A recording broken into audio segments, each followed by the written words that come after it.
चिराग पासवान इस वक्त हमारे साथ जुड़ रहे हैं, लोजपा रामविलास के नेता। चिराग जी, बहुत स्वागत है आपका टीवी9 भारतवर्ष पर।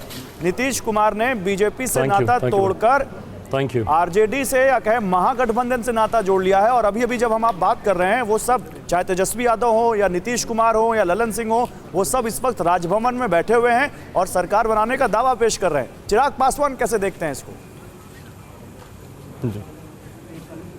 भाई, ये बहुत ऑब्वियस सी घटना है। ये होना ही था, आज नहीं तो कल ये होना था। It was very evident, everybody could see it coming.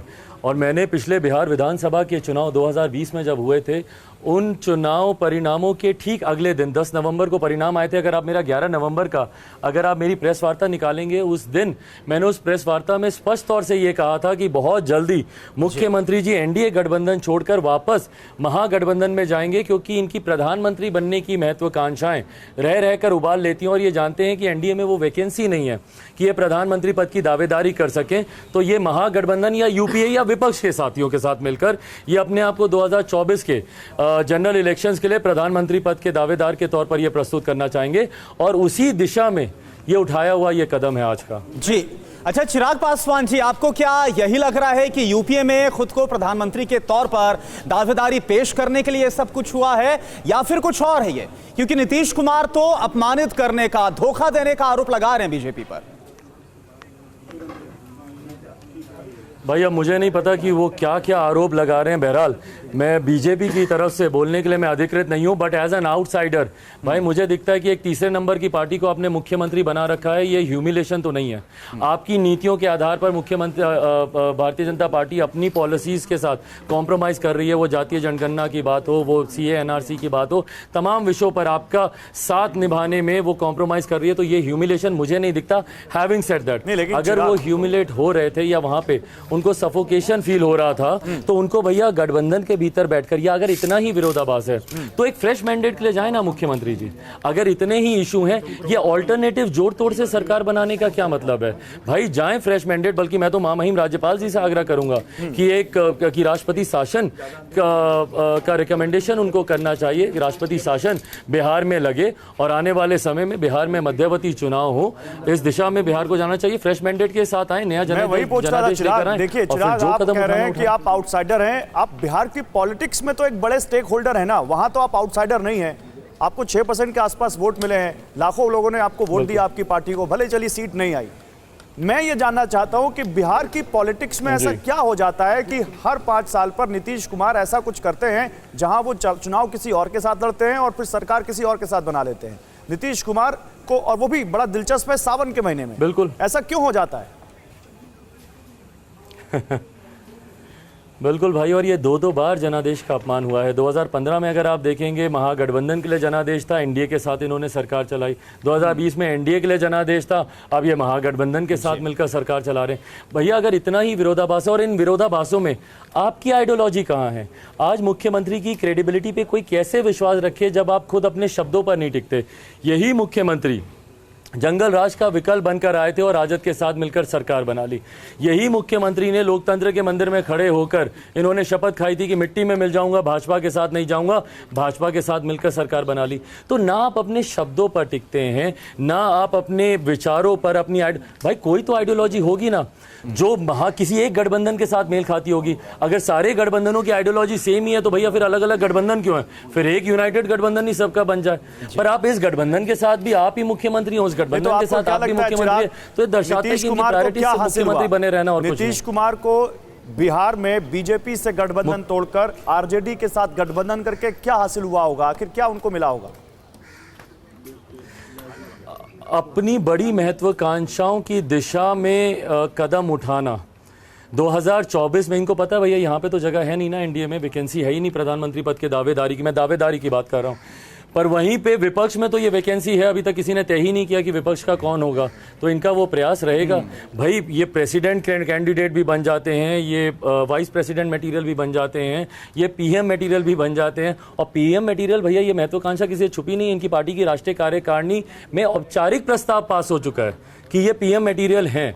तो ये स्टेप उठाने के पीछे सिर्फ एक ही लक्ष्य है, एक ही कारण है कि 2024 में अपने आप को प्रधानमंत्री की दावेदारी पेश करें।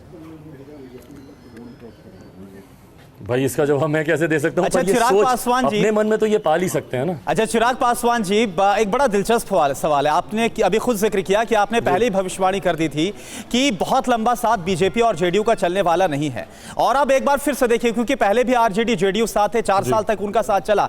अब जब एक बार फिर से आ रहे तो क्या लग रहा है, ये साथ कितना चलेगा? भाई ये भी लंबा नहीं चलेगा। मैं आज बोल देता हूँ, अगले चुनाव तक चलेगा, मध्यावधि चुनाव की तरफ अग्रसर अगले विधानसभा चुनाव 2025 तक चलेगा या फिर लोकसभा चुनाव तक भी चलेगा 24 तक? भाई 2025 तक तो कतई नहीं चलेगा।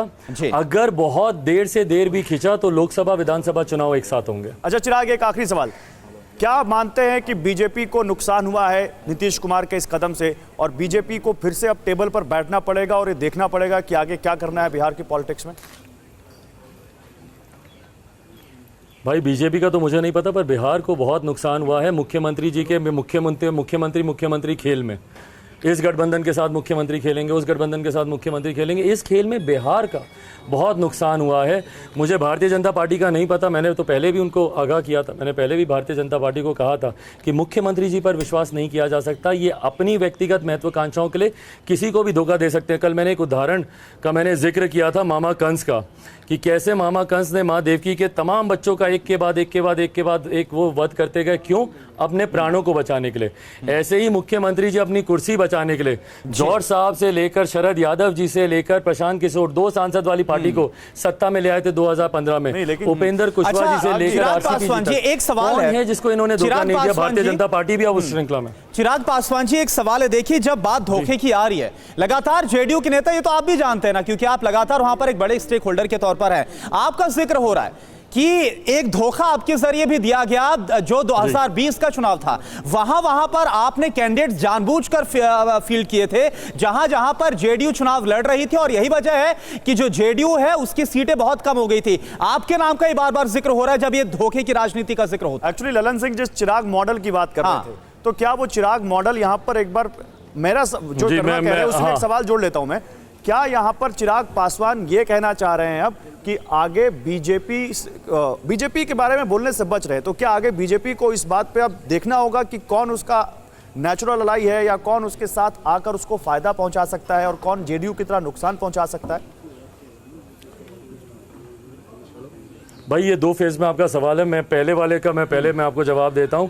जहां तक रही बात चिराग मॉडल की, भाई बिल्कुल सही बात है, और जितनी बार ये मेरे ऊपर उंगलियां उठाते हैं और मुझे बोलते हैं कि चिराग की वजह से हम लोग हारे, चिराग की वजह से हम लोग तीसरे नंबर की पार्टी बन गए, उतनी बार ये मुझे मेरी ताकत का, मेरे जन समर्थन का एहसास कराते हैं। मेरा ही परिचय मुझे मेरी ताकत से मेरा परिचय कराते हैं। बहरहाल चिराग मॉडल पे मैंने काम किया था। ये चिराग मॉडल मुझे मेरे नेता, मेरे पिता अपने अंतिम दिनों में देकर गए थे, जिसको हम लोग बिहार फर्स्ट बिहारी फर्स्ट कहते हैं। बिहार फर्स्ट बिहारी फर्स्ट के नाम से हम लोगों ने 2020 का चुनाव लड़ा, अकेले हम लोगों ने चुनाव लड़ा। अब भैया ये इसके लिए तो मैं बिहार की जनता का ही धन्यवाद करूंगा ना कि भैया बिहार की जनता ने चिराग पासवान मॉडल नहीं, उनका ये सवाल है, देखिए चिराग पासवान जी, उनका सवाल ये है कि जब जेडीयू और बीजेपी एक साथ चुनाव लड़ रही थी, तो क्यों चिराग पासवान की तरफ से अपने उम्मीदवार जेडीयू के खिलाफ उतारे गए?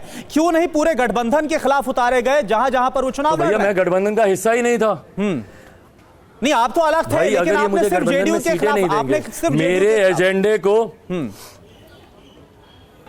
जी बिल्कुल मैंने जेडीयू के खिलाफ उतारा, क्योंकि मुख्यमंत्री जी की पार्टी ने ही बिहार को बर्बाद किया भैया। मैं जेडीयू की नीतियों के ही तो खिलाफ हूं, मैं और किसके खिलाफ हूं? तो मैं जिसके खिलाफ हूं मैं उसी के सामने तो प्रत्याशी उतारूंगा। भाई कैसी बातें कर रहे हैं? जिनका आप नीतियों का समर्थन करते हैं उनके साथ आप उनके सामने आप प्रत्याशी क्यों उतारेंगे? पर जनता दल यूनाइटेड की नीतियों का मैं विरोधी था। मैं नहीं मानता भैया कि 7 निश्चय से बिहार का विकास हो सकता है। मैं बिहार फर्स्ट बिहारी फर्स्ट को गवर्नमेंट एजेंडे में शामिल करना चाहता था, और हर गठबंधन करता है भैया, कॉमन मिनिमम प्रोग्राम बनता है। मुख्यमंत्री जी ने मना किया, नहीं करेंगे, मैंने उनके सामने प्रत्याशी उतारा, वो हारे।